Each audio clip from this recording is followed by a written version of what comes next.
मोहल्ले की सब सास बहुएं आज बहुत एक्साइटेड थी क्योंकि उनकी किटी पार्टी में आज एक नई बहू आने वाली थी।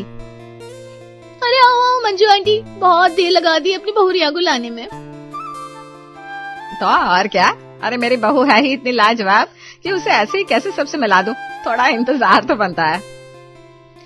हाँ, हम समझते हैं कि नई बहुरिया खास कैसे है। अरे भाई, मोहल्ले की पहली लव मैरिज है तो मंजू तो इतराएगी ही। सभी हंसते लगते हैं। अंजू अपने साथ साथ अपनी नई बहू को लेकर आई थी। उसने घूंघट भी कर रखा था। वो सबके बीच बैठ जाती है। देखो तो कैसे एक हाथ का घूंघट कर रखा है बहू ने। अरे इसे कहते हैं संस्कार। वाह वाह, क्या बात है। लेकिन अब जरा बहू का घूंघट तो उठाना, हम भी तो देखे लव मैरिज वाली बहुएं कैसी होती हैं। मंजू अपनी बहू का घूंघट उठाती है और सब लोग उसे एक टक देखने लगते हैं और खूब तारीफ करते हैं। वाह आंटी जी, कितने सुंदर है ये, एकदम हीरोइन जैसी। थैंक यू भाभी जी। फिर सब औरतें नाश्ता पानी करने लगती है और अपनी किटी पार्टी की गेम्स खेलने लगती है। तभी ट्रूथ एंड डेयर में रिया का नंबर आता है। बताओ रिया, ट्रूथ या डेयर? ट्रूथ भाभी, मैं हमेशा सच बोलना ही पसंद करती हूँ। तो बताओ क्या सवाल पूछा जाए अपनी नई नवेली दुल्हन से। हाँ, बताओ रिया, तुम अपने पतिदेव से सबसे पहली बार कहाँ मिली थी और तुम्हें उनमें सबसे ज्यादा क्या अच्छा लगा था? पति? अरे नहीं भाभी जी, पति से तो मैं बहुत बाद में मिली। पहले तो मैं अपनी सास और ननद से मिली थी और वहीं से ये लव स्टोरी शुरू हुई थी। क्या? सब लोगों को रिया की ये बात बहुत अजीब लगती है और वो मंजू की तरफ देखने लगते हैं। मुझे ऐसे मत देखो, ये बिल्कुल ठीक है रिया। चलिए मैं आपको अपनी पूरी कहानी सुनाती हूँ। रिया हर रोज की तरह बस स्टॉप पर खड़ी बस के आने का इंतजार कर रही थी। तभी उसकी बस आकर रुकती है। शुक्र है आ गई, वरना आज तो मैं ऑफिस के लिए बहुत लेट हो जाती। रिया जैसी बस में चढ़ती है उसके साथ दो और लोग चढ़ते हैं। एक थी मंजू और दूसरी थी उसकी बेटी काजल। मंजू और काजल आगे वाली सीट पर बैठते हैं और रिया ठीक उनके पीछे। थोड़ी देर तो सब नॉर्मल रहता है, लेकिन 5 ही मिनट बाद मंजू अपने बैग से टिफिन निकालती है और वो भी पूरे 3 मंजिल का। अरे ये अचार की बड़ी सड़ी सी बदबू कहाँ से आ रही है? रिया देखती है मंजू और काजल टिफिन खा रहे थे। लो बताओ, कैसे कैसे अजीब लोग हैं। भला कोई बस में नाश्ता करता है? अरे घर में आराम से बैठकर खाना खा के आओ ना। लोगों के कितने तमाशे हैं। खैर मुझे क्या, मुझे कौन सा इनसे रिश्तेदारी बनानी है, ना इन्हें रोज मिलना है। रिया ही नहीं, आसपास के कई लोग मंजू और काजल की हरकत से चिढ़ रहे थे। हाथ होती है, कोई ऐसे चलते फिरते नाश्ता करता है, बड़े गवार लोग हैं। न जाने कैसे कैसे लोग चढ़ाते हैं बसों में आजकल। अरे ऐसे लोगों को तो घर में ही रहना चाहिए, जब तमीज सीख ले तभी घर से बाहर निकले। मंजू और काजल इस सब से बेखबर थी और बड़ी आराम से अपना नाश्ता करती है। फिर काजल एक डकार लेती है। मजा आ गया माँ, क्या नाश्ता था? हे भगवान, कैसी गंदी सी लड़की है। इनका परिवार कैसा होगा, ऐसे कोई डकार मारता है। शी, ऐसे लोगों से तो राम बचाए। जैसे तैसे रिया का स्टॉप आ जाता है और वो बस से उतर जाती है। लेकिन वो पूरे दिन उन्हीं माँ बेटी के बारे में सोचती रहती है और ऑफिस में अपनी सहेली को भी सब बताती है। क्या बात करिए तू यार, ऐसे लोग भी हैं दुनिया में, मतलब जीरो सिविक सेंस। हाँ यार, क्या ही कहे, पढ़े लिखे गवार होते हैं ऐसे लोग। खैर हमें क्या करना। लंच ब्रेक में पूरे 1 घंटे तक प्रपंच करने के बाद रिया और मीना कहती हैं कि उन्हें क्या करना, कोई कुछ भी करे। अगले दिन रिया फिर से उसी बस में चढ़ती है और अपनी सीट पर बैठ जाती है। वो अपना फोन निकालकर गाने सुनने लगती है और उसे फिर से देसी घी की बहुत तेज महक आती है। ये क्या है? वो दोनों माँ बेटी आज फिर से आ गई। रिया आसपास नजर दौड़ाती है। इस बार तो मंजू और काजल उसके बगल में ही बैठे थे। ये तो मेरी बगल वाली सीट में ही आकर बैठ गई, अब कैसे झेलूं इन्हें। बेचारी रिया मुंह मोड़कर बैठ जाती है, लेकिन मंजू में बहुत मैनर्स है। वो पहला निवाला खाते हुए रिया से पूछती है, अरे बेटा तुम भी चखना चाहोगी क्या? मैंने देसी घी में बाटी चोखा बनाया है, बहुत स्वादिष्ट है और लहसुन की चटनी भी है साथ में। रिया के मुंह में पहले तो ढेर सारा पानी आया। बेचारी अक्सर ऑफिस जल्दी पहुंचने के चक्कर में घर से ओट्स खाकर ही निकल जाती थी, लेकिन खुद को संभालती हुए उसने कहा, नो थैंक यू। रिया ने मना किया तो मंजू और काजल फिर से अपना नाश्ता करने में व्यस्त हो गए। मन ही मन रिया सोच रही थी, क्या करूं, खुशबू तो बहुत अच्छी है, स्वाद भी अच्छा होगा, लेकिन मैं नहीं खाऊंगी, वरना जैसे मैं कल तक इन्हें गवार कह रही थी, आज लोग मुझे कहेंगे। अरे अच्छा थोड़ी ना लगेगा, ऐसे तो यार ऊपर एकदम टिप टॉप बनूं और फिर बस में नाश्ता कर दे घूमूं। रिया मन ही मन अपने आप को समझा तो लेती है, लेकिन दिल है कि मानता नहीं। उसे देसी घी के खाने की खुशबू अभी भी उसके दिमाग में घूम रही थी और कहीं ना कहीं उसे थोड़ा सा पछतावा भी हो रहा था। यार मीना, तू यकीन नहीं करेगी, वो बस वाली माँ बेटी फिर मिल गई आज और मुझसे खाने को कहा। क्या फिर से? मतलब हद ही यार, एक तो तू खुद बस में बैठ के नाश्ता कर रहे हो जैसे पिकनिक मना रहे हो, ऊपर से तुझे भी ऑफर कर दिया। कितनी हिम्मत है इन लोगों में, सच में बिल्कुल गवार टाइप लोग हैं। हाँ यार, लेकिन क्या तूने खाया तो नहीं ना? नहीं खाया तो नहीं, पर यार सच बताऊं बहुत ही ज्यादा टेस्टी लग रहा था। मतलब इतनी अच्छी खुशबू आ रही थी, बस दिल कर रहा था पूरा डिब्बा ही खा जाऊं। अरे पागल हो गई है क्या तू भी ना? दोनों थोड़ी देर तक हंसती है, लेकिन रिया के दिमाग में वही बाटी चोखा घूमता रहता है। अगले दिन रिया फिर से बस में चढ़ती है, लेकिन आज कुछ अजीब सा लगता है। आज उसे दोनों माँ बेटी नजर नहीं आ रही थी। अरे आज वो दोनों क्यों नहीं दिख रही है? लगता है आज आई नहीं है। चलो अच्छा ही है, कम से कम बस पे बदबू तो नहीं भरी है। रिया ने खुद को बातें बनाकर समझा तो लिया, लेकिन वो पूरे रास्ते खिड़की से बाहर कम और बस के दरवाजे की तरफ ज्यादा देखती रहती है। इतना ही नहीं, पूरे दिन ऑफिस में भी उसका मन नहीं लगता। अजीब है, कल तक जिनको देख के चिढ़ रही थी, आज वही नहीं दिख रहे तो अच्छा नहीं लग रहा। अगले दिन फिर रिया बस में चढ़ती है, लेकिन इस बार सिर्फ काजल आती है। अब रिया से रहा नहीं जाता। हेलो जी हेलो। वो आपकी मम्मी नहीं आई आज? नहीं, वो ना हमारे मामा लोग आए ना घर पर, तो मम्मी ने छुट्टी ले ली। ओह अच्छा, तो आप दोनों जॉब करते हैं? हाँ, हम दोनों एक ही स्कूल में पढ़ाते हैं। मम्मी हेडमास्टर है और मैं मास्टर। ओह अच्छा, ये तो बहुत अच्छी बात है। धीरे धीरे दोनों की बातों का सिलसिला शुरू हो जाता है और कब हंसी मजाक में दोस्ती हो जाती है पता ही नहीं चलता। रिया काजल से बात करते करते अपने मन में सोच रही थी, आज अगर इसने टिफिन ऑफर किया ना तो मैं मना नहीं करूंगी, जो होगा देखा जाएगा। लेकिन आज तो काजल टिफिन ही नहीं निकालती और इस बात से रिया को बहुत दुख होता है। उसका स्टॉप आ जाता है और मजबूरी में वो उतरने के लिए खड़ी हो जाती है। अरे यार, आज ही क्यों नहीं लाई ये टिफिन? बस से उतरते वक्त काजल रिया से कहती है, आज ना मेरा व्रत है इसलिए टिफिन नहीं लाई। अब इतनी भूख लग रही है, क्या बताऊं, आदत नहीं है ना। हाँ, बस आज ही व्रत होना था इसे। बेचारी रिया अपने ठंडे अरमान लेकर बस से उतर जाती है और अगले दिन आखिरकार दोनों माँ बेटी रिया को फिर से बस में मिलती है। आज तो पक्का इनका नाश्ता खाऊंगी, चाहे कुछ भी हो जाए। हेलो रिया, मैंने मम्मी को बताया कल हमारी कितनी अच्छी दोस्ती हो गई है।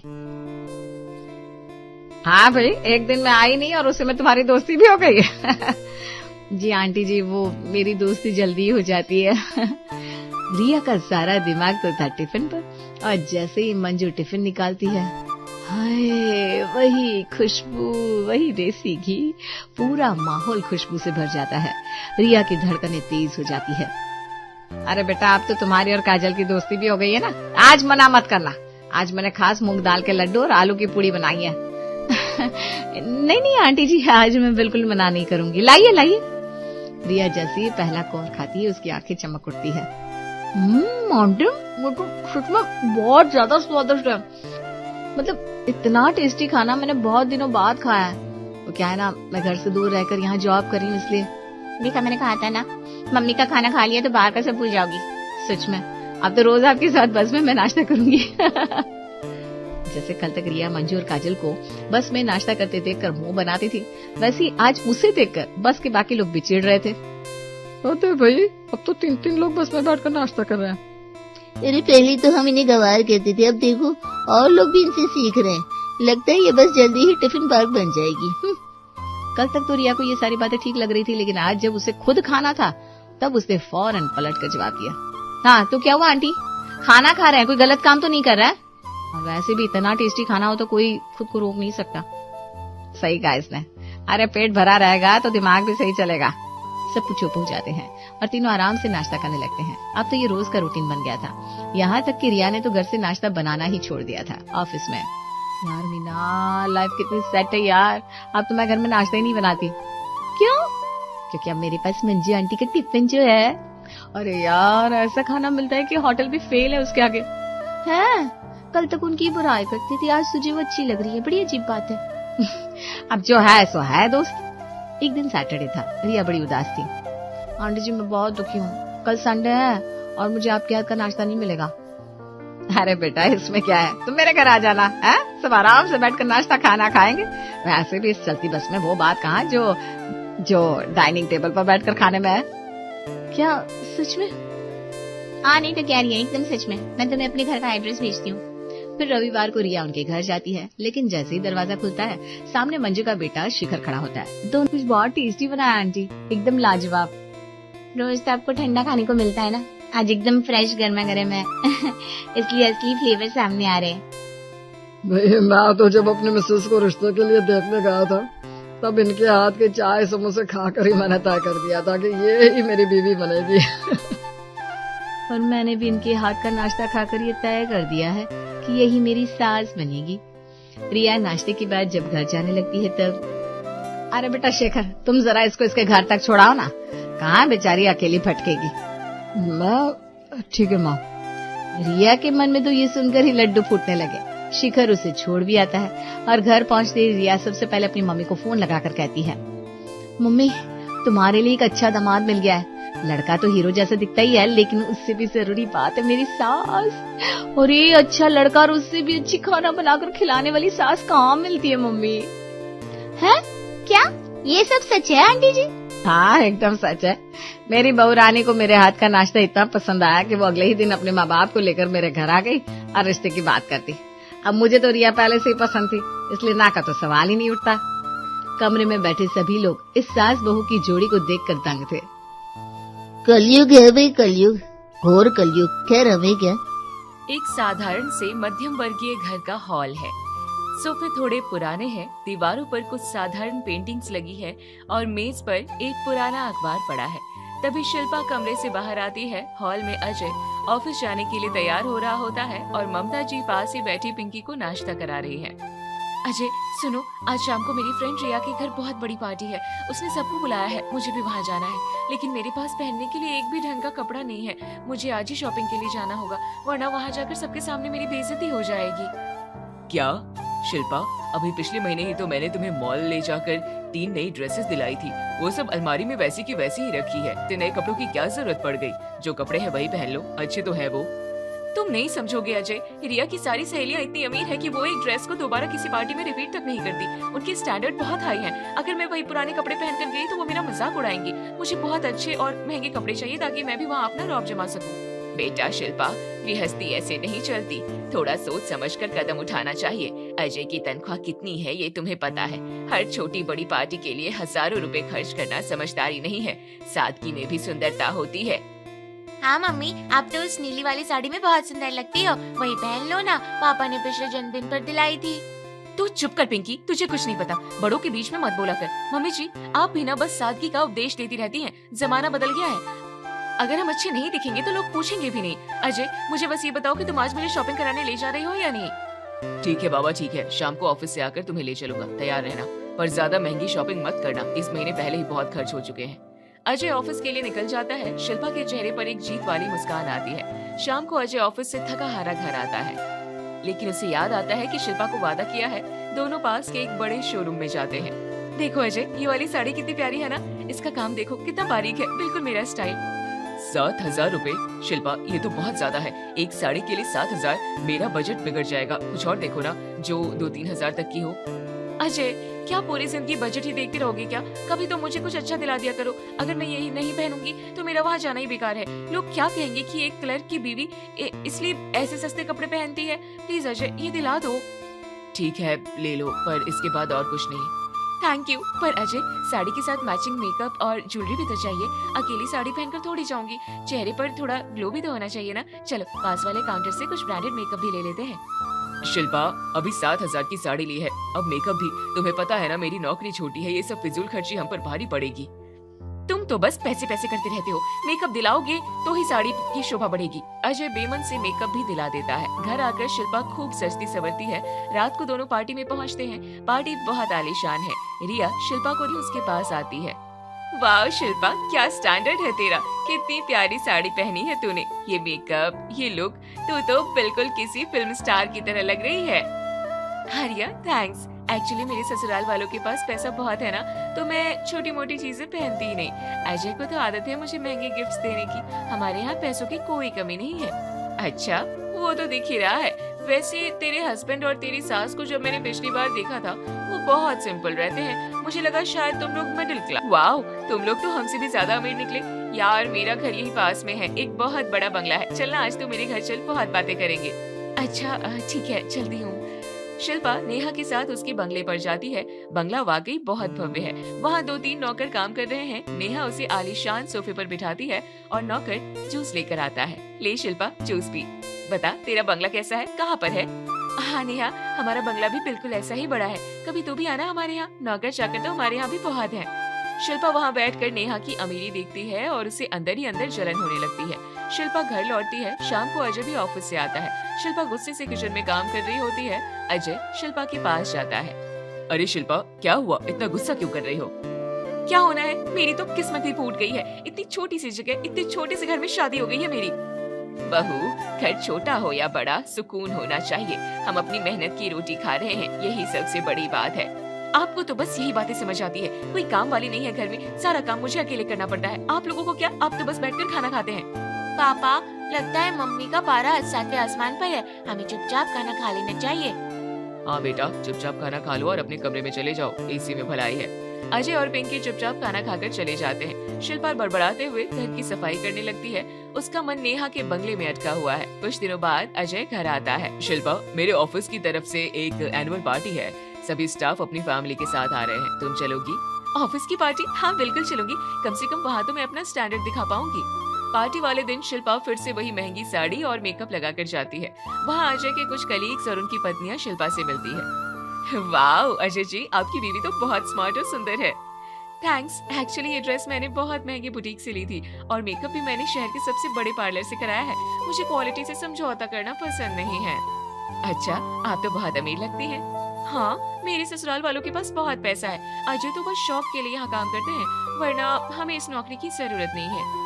तभी वहाँ शिल्पा की कुछ पुरानी सहेलियाँ मिल जाती हैं, जो किसी और स्टाफ की रिश्तेदार हैं। शिल्पा, तू यहाँ कैसे? अरे पूनम, मेरे हस्बैंड एक्चुअली ऑफिसर है इसी कंपनी में, तो पार्टी थी तो हम भी यहाँ आ गए। ऑफिसर? अच्छा यार, तो फिर किसी दिन अपने घर तो बुला, हम भी देखना चाहते हैं तेरा हाई फाई लाइफस्टाइल। हाँ, क्यों नहीं, जरूर आना। तो फिर अपना पता बता, हम कल या परसों आ जाएंगे। पता एक्चुअली मुझे अभी याद नहीं आ रहा, नया एरिया है ना। मैं तुम्हें फोन पर बता दूंगी, अभी मुझे कुछ काम है, मैं जाती हूँ। शिल्पा वहाँ से कट लेती है। रास्ते में वापस आते समय वो अजय को कोसती है।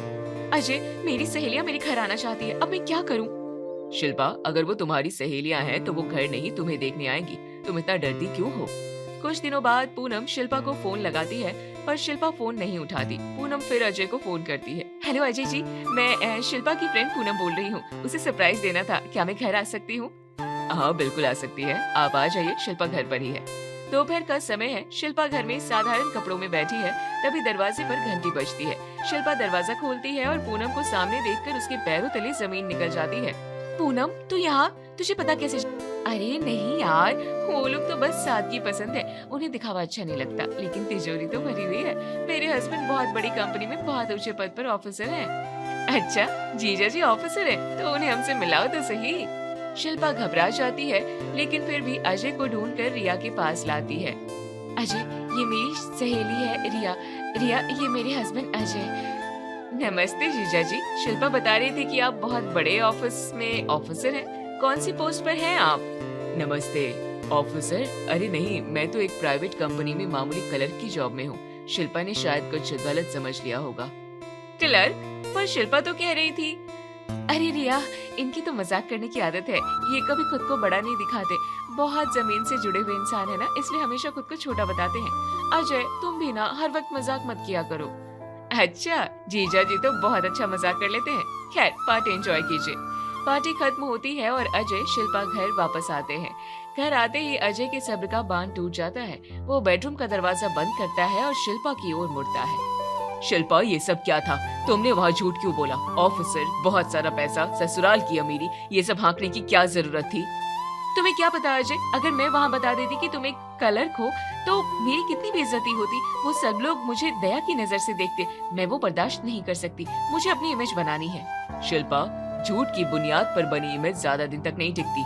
जो लोग सच को स्वीकार नहीं कर सकते वो दोस्त कहलाने के लायक नहीं है। ऐसे बड़ी बड़ी हाँकना अच्छी बात नहीं होती। तुम अपनी ये नसीहतें अपने पास रखो, मुझे पता है मुझे क्या करना है। कुछ दिन बीत जाते हैं। एक दिन शिल्पा थैला लेकर सब्जी मंडी जाती है। वहाँ उसे अपनी एक पुरानी सहेली नेहा मिल जाती है। अरे शिल्पा, तू यहाँ कितने सालों बाद मिल रही है यार, कैसी है तू? नेहा, अरे वाह, तू तो बिल्कुल बदल गई है, ये तेरी कार है? हाँ यार, अभी पिछले हफ्ते ही खरीदी है। देखना, मैं कार से ही सब्जी लेने आई थी। तेरी शादी हो गई? हाँ, मेरी शादी हो गई और मेरे ससुराल वाले बहुत अमीर है। कार तो हमारे पास भी है, इनफैक्ट हमारी वाली तो इससे भी बड़ी और महंगी है।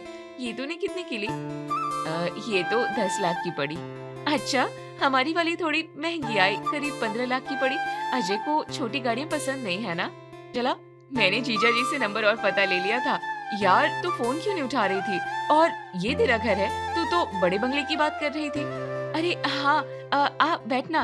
एक्चुअली वो मम्मी जी को घुटनों में बहुत दर्द रहता है ना, तो ये बाजार और अस्पताल के पास है, इसलिए हम इस पुराने घर में शिफ्ट हो गए हैं ताकि उनको कंफर्टेबल रहे। बंगला तो रेनोवेशन पर है।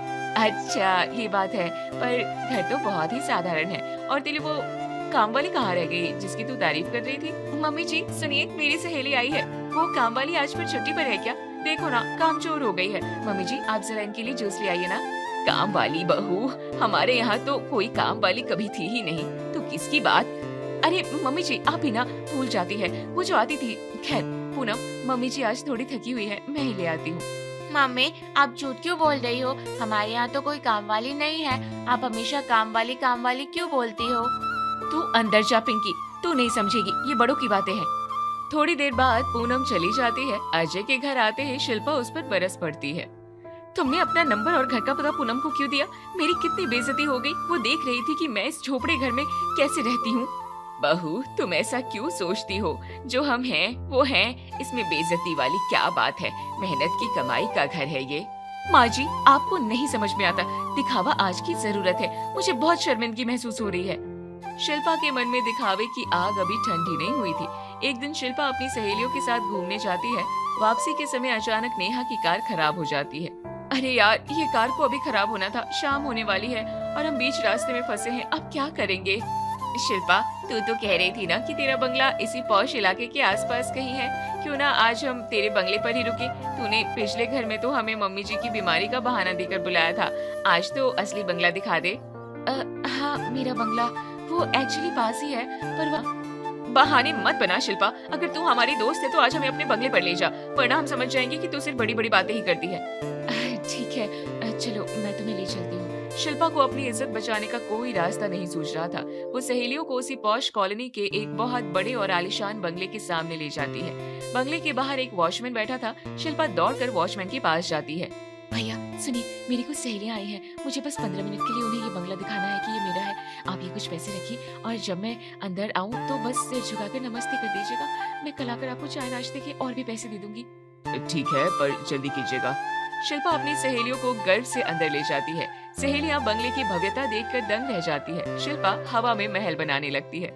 देखा, ये है मेरा असली घर, इसकी कीमत करोड़ों में है। वाह शिल्पा, तू तो वाकई बहुत लकी है। इतना बड़ा लॉन, इतनी महंगी मूर्तियाँ। हाँ, ये मूर्तियाँ हमने विदेश से मंगवाई है और ये फर्नीचर भी कस्टमाइज्ड है। इधर मार्केट में ममता जी सब्जी ले रही थी, तभी उन्होंने शिल्पा को अपनी सहेलियों के साथ उस वीरान बंगले की तरफ जाते हुए देखा। वो तुरंत अजय को फोन लगाती है।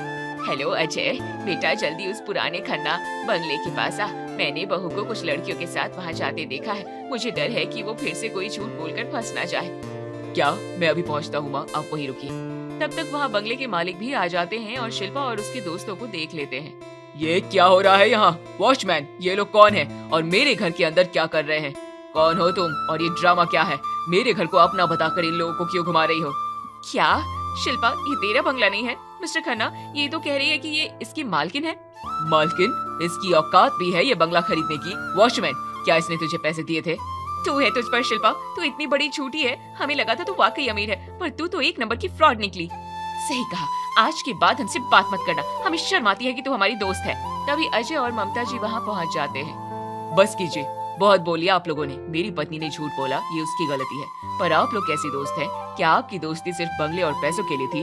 अरे अजय जी, देखिए तो सही है क्या कर रही है। मैंने सब देख लिया, पर आप लोगों की हिम्मत कैसे हुई मेरी पत्नी की इस तरह बेइज्जती करने की? अगर आप उसकी सच्ची सहेलियां होती तो उसके छोटे घर को भी प्यार से अपनाती। शिल्पा, देखा तुमने, ये तुम्हारी वो सहेलियां हैं जिनके लिए तुम दिन रात मरती थी। आज जैसे ही तुम्हारी गरीबी सामने आई, इन्होंने एक पल नहीं लगाया तुम्हें जलील करने में। देखो भाई, मैं गुस्सा था क्योंकि ये मेरे घर का मामला था, पर तुम्हारी बात सही कह रही है। बहू, तुम खुश नसीब हो कि तुम्हारे पास ऐसा परिवार है जो तुम्हारी गलतियों के बाद भी तुम्हारे साथ खड़ा है। मुझे माफ कर दीजिए अजय। मम्मी जी, मुझे माफ कर दीजिए। मैं अंधी हो गई थी, मुझे लगा पैसा ही सब कुछ है। मैंने आप लोगों की सादगी का मजाक उड़ाया, जबकि आप लोग ही मेरा असली गौरव हो। शिल्पा, जो हम हैं उसमें खुश रहना सीखो। मेहनत करेंगे तो एक दिन अपना छोटा सा घर भी बंगले जैसा लगेगा। आज के बाद मैं कभी दिखावा नहीं करूंगी। मुझे समझ आ गया है कि सुकून और इज्जत दिखावे में नहीं, सच में